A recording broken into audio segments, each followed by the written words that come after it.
Good afternoon, this is John, and this is a Homestead Diary.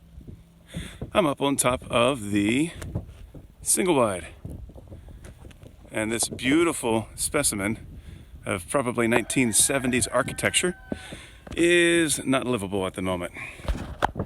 And we are doing what we can to rehab it. We figure it's about 1,000 square feet, and it's indoor space, and it can be repaired, and maybe someone would want to live in there, maybe someone wouldn't, but at least for material storage or whatever, it makes sense to preserve it.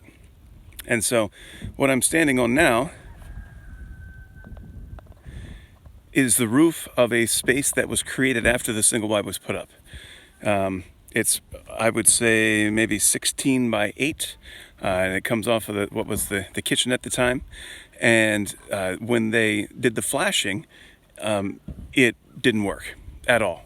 And they even used an old piece of like a pool, the kind of pool that you put up, the above ground things that you pay $200 for at Walmart, and they last part of a season, and then the kids decide to, throw rocks in there and they break the bottom open.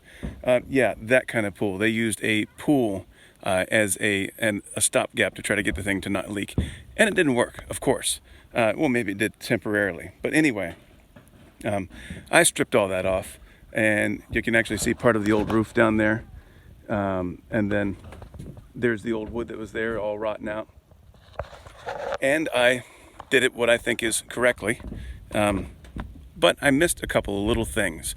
And I think that's what happens when you're standing on a roof and it's 90 degrees outside and 95% humidity, and all you want to do is die because you're so hot and you can feel your heart pounding in your temples even though you're hardly moving.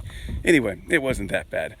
But you got to pay attention in June in southern Missouri. Well, hey, look, there's a little girl up in a tree.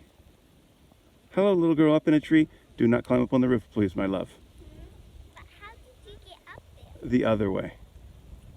The other way. I love you. Anyway, I wanted to show you what I missed when I was fixing this. I missed one spot here. And you can see this is a place where the old rain gutter comes together, and there was a screw here and it had split. And so that's allowing water to go in behind this flashing. And so I've stripped the caulk out here, and I'm going to replace the caulk and put the screw back in. And then there are a couple places along here where there's a little bit that isn't perfect that I'm going to touch up with a little bit of caulk. And then finally over here, I'm using, with the exception of the screws, I'm using all recycled material. And so there are some spots here where in this recycled material, there are holes. Hole there, hole here.